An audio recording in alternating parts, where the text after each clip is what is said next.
Olá pessoal, começamos a segunda parte aqui da nossa aula. Vamos falar aqui sobre a tradição ocidental. Vejam só, os ambientalistas, né, os filósofos mais ligados à questão do meio ambiente,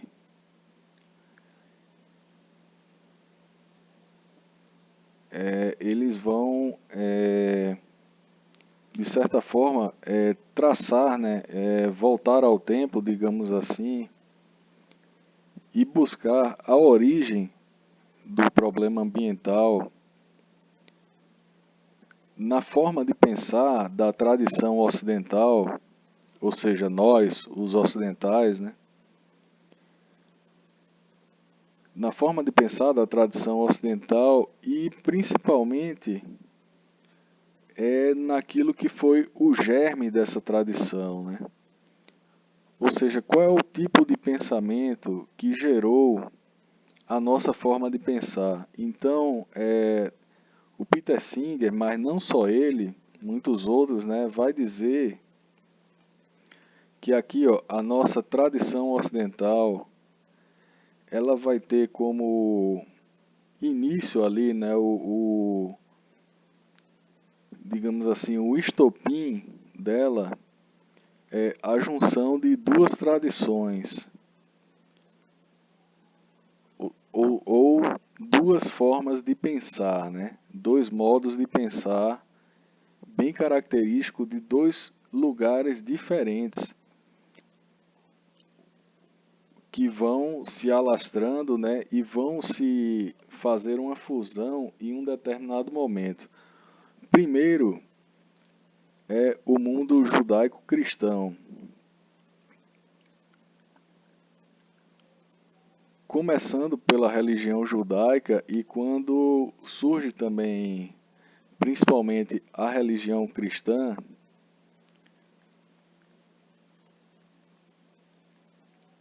é uma forma de pensar, né, que é essa forma de pensar cristã, digamos assim, ela vai se alastrar pelo mundo de uma forma que talvez nenhuma outra tenha tido tanto sucesso, né? Digamos assim, nós podemos observar que a religião cristã, ela, digamos assim, desde o do período ali do Império Romano até os dias de hoje, né? Ela é a que mais se disseminou aí pelo mundo, né? Principalmente no que nós chamamos o mundo ocidental. E aí você vai ter, em um determinado momento, que é exatamente durante o Império Romano, quando o cristianismo ele começa a invadir o Império Romano, começa a se alastrar pelo Império Romano, ele vai encontrar uma outra forma de pensar que anteriormente já havia se alastrado pelo mundo romano, que é a forma de pensar do mundo grego, ou seja, dos filósofos gregos. E durante a Idade Média, digamos assim, vai haver duas grandes obras, né, que vão tratar de buscar a fusão, né, desses dois pensamentos. Ainda durante o Império Romano você tem a obra de Santo Agostinho, que vai tentar fazer a fusão aí da Bíblia, né, do modo de pensar cristão, com a filosofia platônica dos neoplatônicos. Platão foi um filósofo grego, né, do século IV antes de Cristo e tem toda uma tradição que decorre da forma de pensar de Platão, chamados neoplatônicos. Então, o Agostinho ele vai fazer uma fusão desses dois tipos de pensamento. E lá pelo século XIII, depois de Cristo, vai ter um outro filósofo chamado o São Tomás de Aquino, que vai fazer uma fusão entre o pensamento cristão e o pensamento do grego Aristóteles. Então vamos pensar no seguinte, pensando aqui no pensamento cristão, mas também no pensamento judaico, porque o livro do Gênesis, ele primeiro é um livro judaico, né, que é incorporado, digamos assim, à Bíblia cristã, né? Ele é um livro que faz parte das duas religiões. Então, você tem ali o Gênesis, né? Na Bíblia você tem o Gênesis. E o que é que o Gênesis fala, né?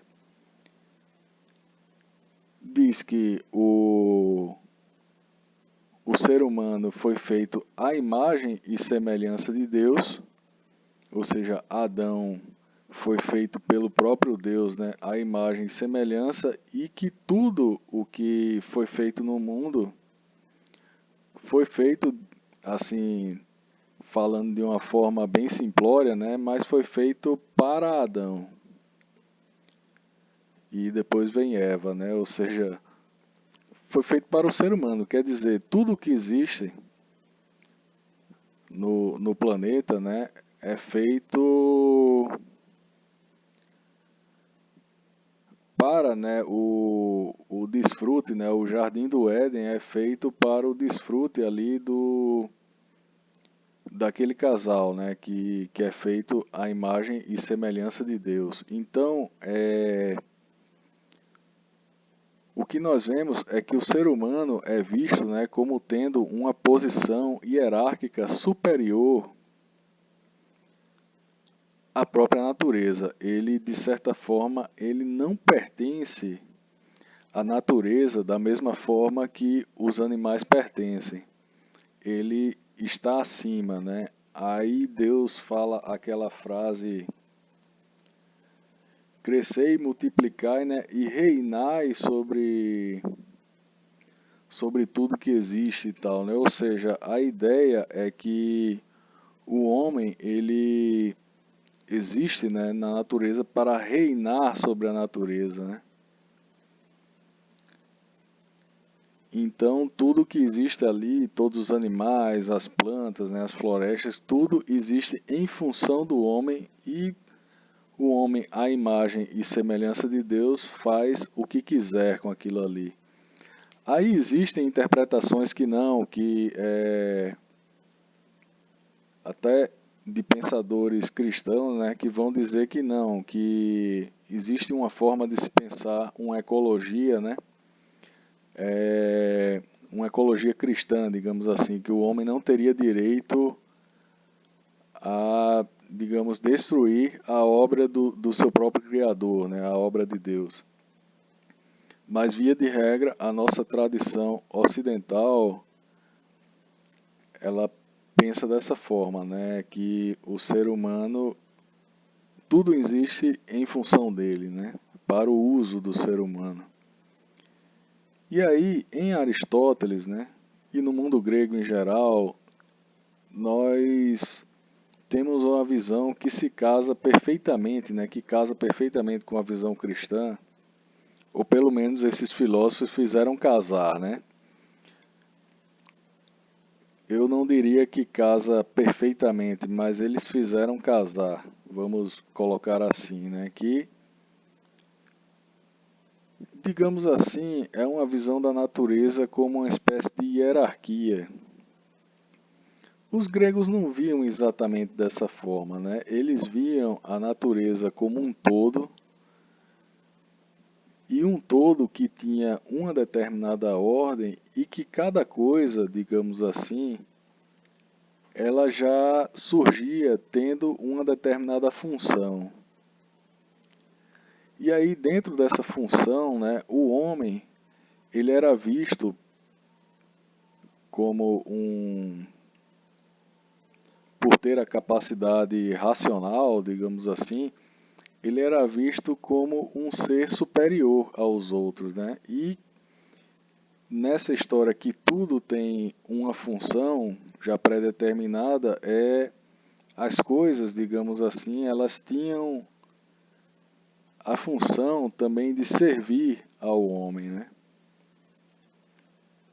E o mundo grego também, ele principalmente Aristóteles, ele não via o ser humano, ele via o ser humano integrado à natureza, mas não da forma que nós podemos pensar hoje, como os animais são integrados à natureza. O Aristóteles, ele via o ser humano como um animal político, ou seja, é um animal que ele é criado não, ele já é por natureza destinado a viver fora da natureza, fora do ambiente natural. Ou seja, o ser humano ele é feito já para viver num ambiente modificado, que eles chamavam a polis, né, a cidade. Ou seja, já é um ambiente modificado. O ser humano ele não viveria uma boa vida, digamos assim, em meio a uma natureza selvagem, por exemplo, né? Ele teria que modificar para que ele pudesse viver bem. Então, você vê que a junção desse pensamento, um pensamento com o outro, vai criar, né, uma ética antropocêntrica. O que é uma ética antropocêntrica? Antropos, antropo, vem de antropos, que é homem, né? E cêntrica no centro, né? Ou seja, o homem está no centro de tudo, né? Tudo é, digamos assim, tudo que existe vai servir a esse homem que está no centro. Então, é a partir desse antropocentrismo, digamos assim, veja, o Adão, né, ele estava no centro de tudo, digamos assim, tudo era feito para servir a Adão. O homem na polis, né, toda a polis, toda aquela mudança, né, toda a natureza organizada, ela é organizada de certa forma, digamos assim, eles enxergamos, né, na tradição ocidental,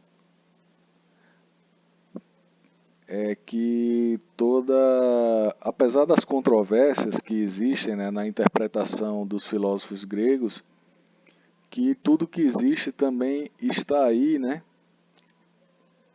em função do homem, né, ou seja, então essa é uma ética que nós chamamos de antropocêntrica, né, ou seja, que enxerga o homem primeiro, digamos assim, coloca o homem acima de todas as outras coisas, né? O que é mais importante é o ser humano. E nós podemos ver, dentro das escolas que nós estudamos, não só o Aristóteles, né? Mas também o utilitarismo, né? Que vai pensar toda a ética em função do ser humano, ou seja, em função do prazer e da dor do ser humano. Veja só, é o prazer e a dor exclusivamente do ser humano. E o Aristóteles também que vai pensar que ele vai dizer, né, que lembrem, o que é que ele fala que tem fim em si mesmo, digamos assim, a única coisa que possui fim em si mesma é o homem. Todas as outras coisas para Aristóteles ou para Kant, desculpem, para Kant, elas podem ter fim não em si mesma, mas para outra coisa, né? Ou seja, ter um fim instrumental. Todas as outras coisas fora o homem, elas podem ser utilizadas pelo homem. E só o que tem fim em si mesmo é o ser humano. Ou seja, você vê que desde a antiguidade até a modernidade, a ética ela é antropocêntrica. Só a partir do, vamos falar assim, do século XX, com a questão da ecologia, né, e a questão ambiental, toda a crise ambiental que nós vivemos, é que se começa a pensar que nós temos que ter uma ética, né, que não seja antropocêntrica, ou seja, que valorizem outras coisas, né, digamos assim, no mesmo patamar ou até em um patamar superior ao próprio ser humano. Que o homem não seja visto como o centro do universo, digamos assim. Bom, então é isso, pessoal. Aqui nós terminamos a segunda parte da nossa aula.